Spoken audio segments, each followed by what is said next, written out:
Hey guys, it's Indy. I'm back with another r/EntitledParents. This post titled, Entitled Family Attempts to Dog Nap My Sister's Service Dog. So this is the second of 3 encounters with entitled parents that relate to my little sister's service dog. Sorry it took so long to get out. More issues with my mom have risen lately, and I am a single potato caring for 2 needy tater tots. I do have 2 other stories. The first explains how I came into custody of my beautiful little sisters after my parents were allowing the elder of the 2 to be physically, mentally, and sexually abused for 6 years, and the other brief encounter with the entitled parents who didn't believe my sister needs a service dog because she has mental illnesses. I'll link them at the bottom for convenience, but I'm also far from the best storyteller as well as writing in general, so bear with me, it's also long. I'll be using the same false names for my sisters that I've used in my other stories. Amy, who is 17, Liza, who is 8. I'm their older brother and I'm 29, and this all takes place in Australia. Now, as briefly mentioned in my other EM story, I do my best to get Amy out for at least an hour a day, and this normally involves taking her service dog for a leisure walk as family, which she enjoys and is accustomed to at this point. On this particular day, a new playground had just opened nearby, so I thought it might be fun to take my girls somewhere different as Amy likes to play fetch with Lickety Split, her service dog, whom is a crossbreed between a purebred German Shepherd and a mutt. Mixture of several different breeds, this one specifically bred with calmer, easy to train temperaments. I made sure to look into rules regarding off-lead dogs. As a service dog, she's allowed pretty much everywhere if she has a lead and a vest and isn't disturbing the peace.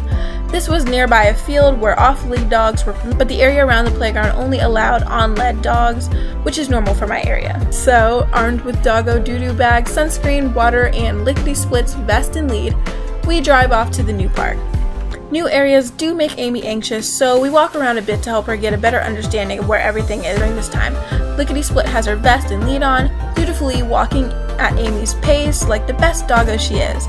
As there are quite a few little kids here and I don't want them distracting her, but most seem to understand what Lickety Split's vest means. However, one kid in particular, whom we'll dub LEG, does approach and asks to play with Lickety Split. Amy has selective mutism. She can't talk in certain or most situations. I take the duty to explain that Lickety Split is working right now and can't be distracted, but I point to the field and say we might be playing there later if Amy feels up to it. She normally doesn't mind people throwing the ball as long as they don't touch Lickety Split or her. LEG huffs and says that dogs are for playing, not working. I ask her if she's ever seen police dogs on TV or anything, to which she hesitantly replies yes, and I explain those are a different type of working dogs. Lickety Split's job is to take care of my sister because she gets frightened very easily, and her dog makes sure she doesn't get hurt if she gets scared.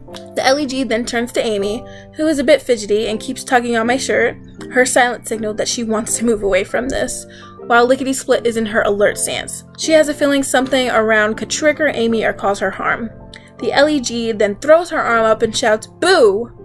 which of course causes her to jump and hide behind me, starting to cry. Amy, even to this day, is very timid and doesn't cope well in strange environments with loud noises and sudden movement towards her. The LEG starts laughing and calls Amy retarded.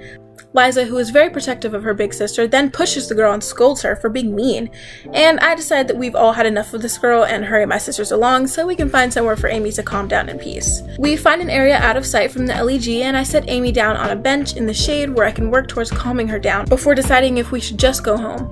Thankfully, she wasn't too bad as far as her anxiety attacks go, just breathing heavily, hot, and she was crying quietly. I asked her if she wanted to go home, but she declined and asked if we could just stay away from LEG because Liza still wanted to play in the playground, and she said she didn't want Lickety Split off her lead. I'm hesitant, but agree knowing that Amy is trying to overcome her anxiety. She does sometimes want to push herself out of her comfort zone, and I would just keep a close eye on her and make sure she isn't pushing herself too far. The next little while is quiet. Liza is playing in the playground, Amy and I sit in the shade with Lickety Split laying beneath a bench, and Amy is reading a book. As you'd expect, more kids come and ask to give pets to our dog, but I politely turn them away with no issues. No LEG, or so I thought. LEG comes running up to Amy with her mother in tow, jabbing her finger at me while blabbering about animal abuse. Now, most of my attention was on my sister rather than what this lady was saying, so the conversation isn't exactly word for word. This took place months ago. The mother looks me up and down as if I had no business being in the area. My suburb is the next one over, considerably slightly higher class, and asks if Lickety Split is my dog. I explain how Lickety Split is in my name, but she is registered as Amy's service dog. In Australia, if you're under 18, parents or guardians are considered the owners of dogs even if a registered service dog is for a minor, until she turns 18. Lickety Split's ownership will then be transferred to Amy. parent gave me a look as if I hit her child.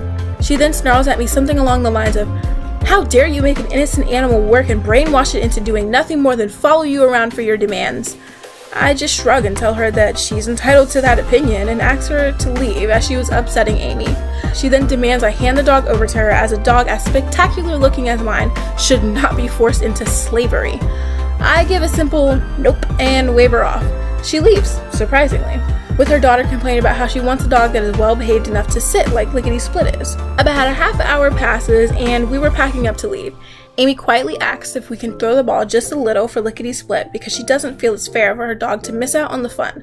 So we head back to the field, remove Lickety Split's lead and vest after checking LEG and her mother weren't around. Side note, her dog tags say that she is a service dog as well as have my name, address, phone number on them, and this will be important later. And we begin a small session of fetch with Lickety Split, taking turns throwing the ball around as we usually do. Now the park is set up so the field is right next to the car park with a row of bushes separating the two, and the area we were standing in had a few trees shading the picnic tables. As Liza is making her turn to throw the ball, it hits a tree and bounces through the bushes. Lickety Split chases after it, and I tell my sisters to stay put while I follow just to make sure she doesn't end up on the road. Despite Liza's throw not being too hard, Lickety Split wasn't directly behind the bushes like I thought she'd be. In fact, I couldn't immediately find her after passing the bushes. I looked around for a moment before hearing Lickety Split's distressed barking and bolt into the car park, finding a family of 5 attempted to wrestle Lickety Split into the back of their car. The family, including LEG, her mother, father, and a boy, most likely the middle child, and an older girl who appeared to be the oldest. The father was holding Lickety Split's jaw shut while the children were attempting to move her into the trunk of the car. My dog was not making it easy for them since the mother seemed to refuse to get close and the father was fighting hard to keep her head under control. They were struggling quite a bit. I yelled at them to let Lickety Split go, and several things happened in quick succession. The EF lost his grip on Lickety Split's head, while the two girls jumped back, leaving B holding her hind legs off the ground. Lickety Split barked several times before the EF again tried to hold her muzzle, which she responded to by biting his arm and flinging herself at the boy, snapping at him while she managed to land a bite on his ankle and bolt to my side. I grabbed her collar and yelled several obscenities at the family for attempting to steal my dog. At this time, a security man had arrived, explaining how someone had reported an incident and asking what was going on. At this time, Amy and Liza had also come looking for me, most likely hearing the barking and yelling just as well as wondering why I was taking so long. Amy was on the brink of a panic attack, and Lickety Split strained against my grip to go get Amy, so I let her go, telling Amy and Liza to quickly put her vest and lead back on. The father is now yelling at the SM about how they found what they had assumed to be an abandoned dog that they were just planning on taking to a shelter to adopt the poor thing when I appeared and beat the dog until she was so scared it bit him and his son, and he now demanded that the dog be put down immediately. The SM looks over at Lickety Split, who is taking a defensive stance in front of my sisters and snarling at the family before looking at me and asking what my side of what happened was. Thinking this could take a while, I asked him to hold on just a moment while I moved my sisters and Lickety Split off the road and into the shade. Amy is having a panic attack at the prospect of her dog being put down and sobbing for me to protect her dog. At this point, I just wanted to get her home as it was much easier calming her down there. So I turned back to the SM and explained the misthrown ball and how I'd come to make sure my dog didn't end up on the road and how I found some family attempting to steal my sister's service dog. When the EM interrupted screeching, "That's proof he abuses the dog. No dog should be made to work." The SM then pauses before he states his grandma has a guide dog because she's going blind. Pause from the family. SM turns to the kids and asks if they were trying to move the dog into the car. The older girl confirms this. SM then asks if they waited to see if anyone claimed the dog. The girl shook her head and the EM then claimed the dog had no tags. I point out Lickety Split's beautifully handmade bright purple and blue collar tag, saying it had my phone number and address on it, before asking SM if I could just take my sisters home. I didn't even care about pressing charges for the attempted dog napping. I just wanted to get Amy home because she was really struggling to calm down. Thankfully, SM understood, took my details, and explained that this would most likely go to police as my dog had bitten 2 people. I wasn't too worried about this, as my state's law says that if a dog bites or attacks someone, it would be put down unless it was provoked to do so. He would make sure to save all the security footage as evidence, as he could clearly see I cared for my dog and family. He let me go, but warned me that Lickety Split must be kept in my name and her residence can't be changed or would have worse legal repercussions. I assured him that we weren't going anywhere before ushering my sisters to the car to get home. I left the car park and drove to another at a sports field close by before trying to calm Amy down. going through our normal method of grounding her before giving cuddles and talking her down from a panic attack. She was still a little shaky when I pulled away, but I wanted to get her home where she could lie down and relax. So she just cuddled the toy she brought and her dog the whole way home while crying softly. Amy normally sits in the backseat with Lickety Split and Liza no matter where we're going. We ended up ordering from a restaurant, Amy's favorite, for dinner and watching a movie together, snuggling and pulled up on a lounge. The girls both fell asleep there and I let them be. This was before Amy was back in school, but I gave her the next off from her tutoring and working from home since she was still upset. Police did get in contact with me about Lickety Split biting 2 people. They had seen the security footage and agreed that the situation had been provoked for Lickety Split to do so. There was also a whole court procedure where the family was adamant that the attack was unprovoked and they were just trying to help what they thought was a stray dog, but one of the cameras had caught a very clear display of Lickety Split's collar, which has my phone number. Not to mention EM and LEG had seen me and my sister twice that day, which the cameras also caught. The parents were fined and given community service, and since I just wanted to be over, I didn't press further charges. We haven't been back to that park since. This story was very interesting to read, especially considering the fact that I can relate to this a little bit. I have an ESA, which is a little step underneath a service dog, and I've just finished my first year of college, and you wouldn't believe how many people just come up to me and say, "Can I pet your dog? Can I pet your dog?" And because he's an ESA, which if you don't know what that stands for, it's an emotional support animal, he's not traditionally trained to perform certain actions, but he does perform certain actions for me. So it really isn't that big of a deal for most people to pet him sometimes, but it definitely can be overwhelming, especially when you have a group of like 15 girls coming up to you about how cute your dog is.